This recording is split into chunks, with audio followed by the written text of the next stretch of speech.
नमस्कार, SLP math classes में आप सभी का स्वागत है।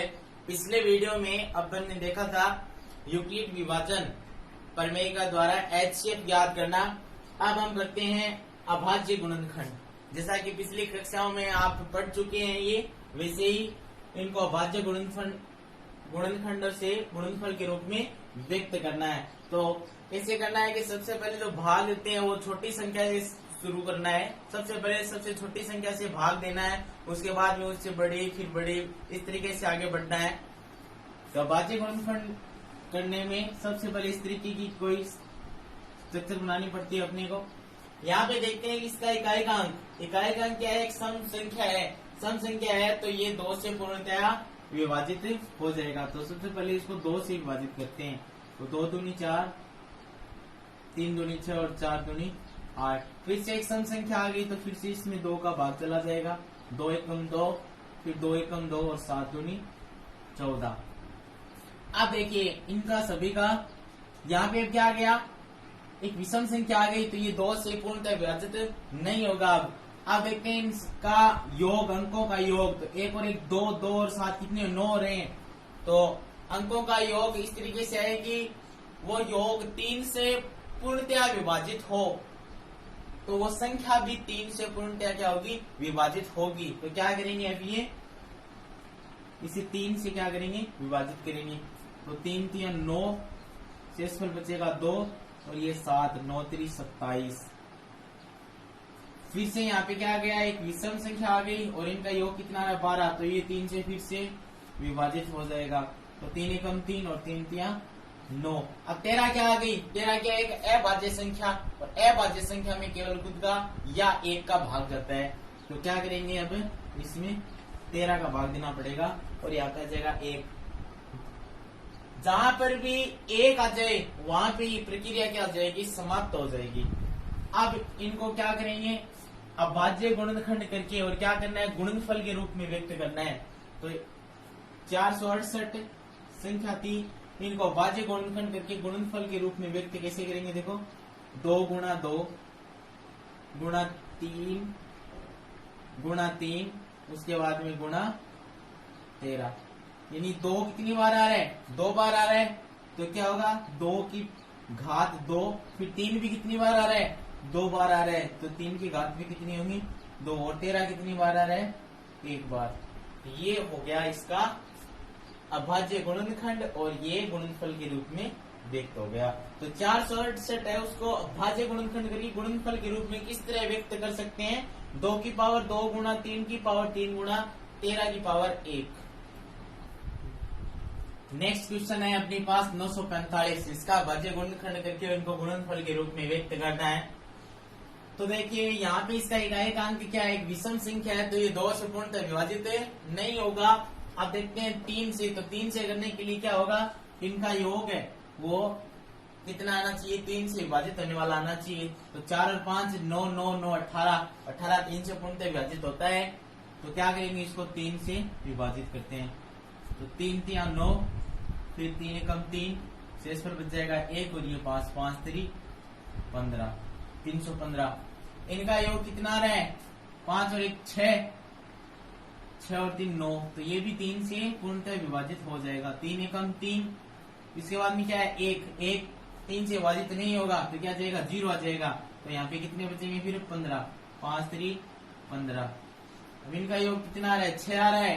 तो ये भी 3 से पूर्णतः विभाजित हो जाएगा। 3 3 9, शेष पर बचेगा 1 और यह आ जाएगा 5 15। 3 से भाग देंगे तो क्या आएगा? 35 आ जाएगा। अभी कितना हो रहा है? 8 हो रहा है। 8 3 से पूर्णतः विभाजित नहीं होता है। तो क्या करेंगे? अभी इसे 4 से देखें तो 4 से विभाजित कब होता है? तो इकाई का अंक क्या हो? एक सम संख्या होनी चाहिए और सम संख्या में भी 4 6 8 इस तरीके से।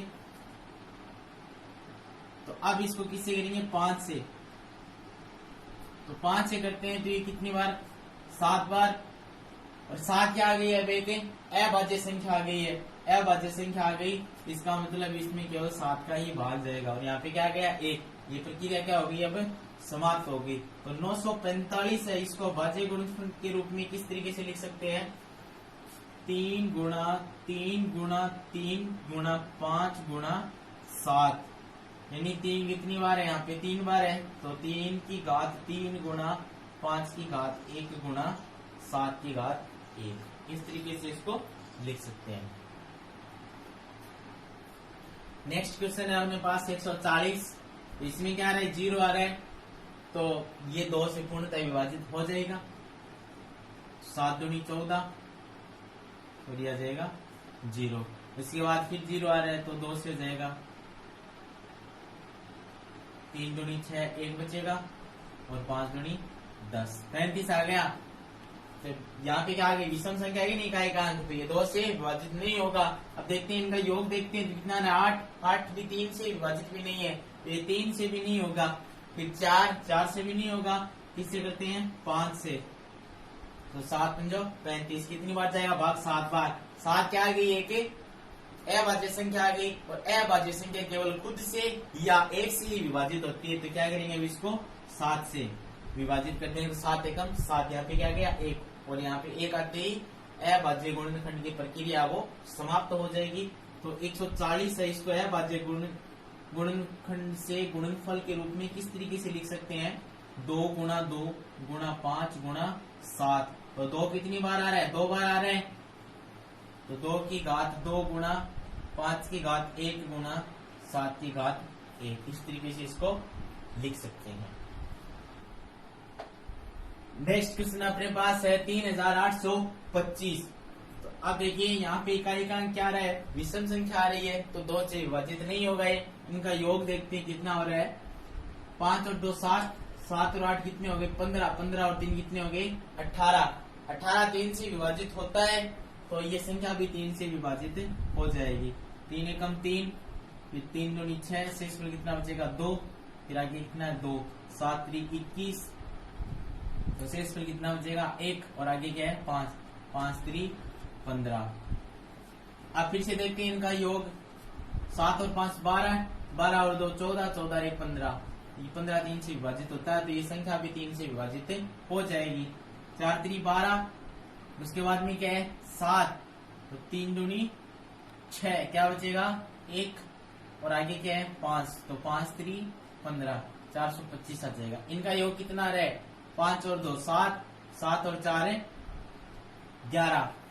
11 3 से विभाजित नहीं होता है, तो ये संख्या भी 3 से विभाजित नहीं होगी। इकाई का अंक क्या रहा है? विषम संख्या आ रही है, तो 4 से भी विभाजित नहीं होगा। अब किससे करते हैं इसको? 5 से विभाजित करते हैं, तो 8 पंजो 40, कितना बचेगा? शेषफल 2, और ये आ गया 5। 5 को 5 से गुणा कर देंगे, कितना जाएगा? 25 आ जाएगा। फिर से 5 से कर देंगे, तो 5 एकम 5, शेषफल कितना बचेगा? 3, और आगे क्या है? 5 और 7 पंजो 35, 7 बार चला जाएगा, तो यहाँ पे क्या जाएगा? 17। 17 क्या है? एक अभाज्य संख्या है, और अभाज्य संख्या केवल कुछ से या 1 से विभाजित होती है, तो इसको किससे विभाजित करना पड़ेगा? अब 17 से ही विभाजित करना पड़ेगा, तो क्या जाएगा? 1 आ जाएगा। ये प्रक्रिया समाप्त हो जाएगी। तो 3825 है, इसको अभाज्य गुणनखंड से गुणनफल के रूप में किस तरीके लिख सकते हैं? 3 गुणा 3 गुणा 5 गुणा 5 गुणा 17, यानी 3 कितनी बार है? 2 बार है यहाँ पे, तो 3 की घात 2 आ जाएंगी, और 5 कितनी बार है? 2 बार है, तो 5 की घात 2 गुणा 17 की घात 1। नेक्स्ट क्वेश्चन है अपने पास 20,570। देखिए इसका इकाई का अंक क्या रहा है? 0 आ रहा है, तो ये 2 से पूर्णतः विभाजित हो जाएगा। तो 2 एकम 2, 0 से करेंगे 0 आ जाएगा। फिर 5 में 2 को भाग देंगे 2 बार, एक शेषफल आ जाएगा, और आगे क्या है? 7। 8 दूनी 16, शेषफल कितना आएगा? 1, और आगे क्या है? 0, तो 5 दूनी 10। अब यहाँ पे इकाई का अंक क्या आ गया इसका? 5, यानी विषम संख्या आ गई, तो 2 से विभाजित नहीं होगा। अब देखते हैं इनका योग। तो 5 और 8 कितने हो गए? 13, 13 और 2 15, 15 और 1 16, 16 आ गए, तो 3 से विभाजित नहीं होगा। इकाई का अंक विषम है, तो 4 से भी नहीं होगा। उसके बाद में देखते हैं इसको 5 से करके, तो 5 दूनी 10, फिर आगे क्या है? 2, 2 से 5 विभाजित नहीं होगा तो क्या आ जाएगा, सॉरी यहाँ पे आ जाएगा अपने पास 2, 2 5 से विभाजित नहीं होता है तो क्या आ जाएगा, यहाँ पे 0, भाग टूट जाएगा तो क्या आ जाएगा, 0 आ जाएगा। बाकी क्या है 8, तो 28 हो गए तो कितना आ जाएगा, 5 जो 25, तो शेष पर कितना आ जाएगा 3, और आगे क्या है 5, तो 7 जो ये आ जाएगा अपने पास 35। अब देखिए इसका यहाँ पे इकाई का अंक क्या आ गया, 7 आ गया। ठीक है, 7 आ गया तो ये 5 से भी विभाजित नहीं होगा। 5 से विभाजित कब होता है, जब इकाई का अंक 0 हो या 5 हो, उसी कंडीशन में 5 से विभाजित होगा। 3 से पहले विभाजित नहीं था, अभी नहीं होगा। फिर क्या करते हैं, 6 से देखते हैं, तो 6 के लिए इकाई का अंक क्या होना चाहिए, एक सम संख्या होनी चाहिए। उसके बाद में देखते हैं इसको 7 से विभाजित करके देखते हैं 7 से विभाजित हो रहा है क्या, ये 7 से विभाजित करके देखते हैं इसको, तो 7 दूनी 14, ये आ गया 6,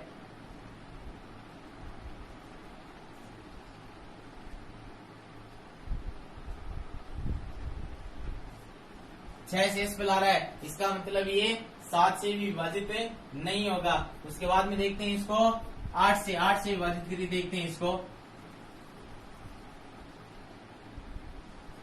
तो 8 दूनी, अच्छा 8 से भी होगा ही नहीं, क्योंकि 8 के लिए भी क्या होना चाहिए, इकाई का अंक क्या होना चाहिए, सम होना चाहिए। तो फिर इसको देखते हैं 9 से, और 9 वाली भी जो 3 में जो कंडीशन अप्लाई होती है वही क्या होती है, 9 में होती है कि अंकों का योग 9 से विभाजित है, तो इस विभाजित हो जाएगा, अन्यथा नहीं होगा। और 10 के लिए क्या होना चाहिए, इकाई का अंक 0 होना चाहिए, तभी होगा। अब देखते हैं इसको 11 से करके, 11 एकम 11, यह जाएगा 9, 8 बार 11 88, तो ये कितना जाएगा 7, और ये भी आ जाएगा 7।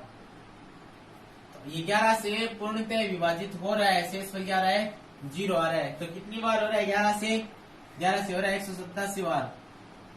अब देखते हैं 187 को, 187 क्या 11 से विभाजित हो रहा है या नहीं हो रहा है, 111 से करके देखते हैं। 11 एकम 11, कितना बचेगा, 7 बचेगा, 11 7 77। इसमें भी क्या आ रहा है, शेष पर 0 आ रहा है, और कितनी बार, 17 बार ये पूर्ण रूप से विभाजित हो रहा है।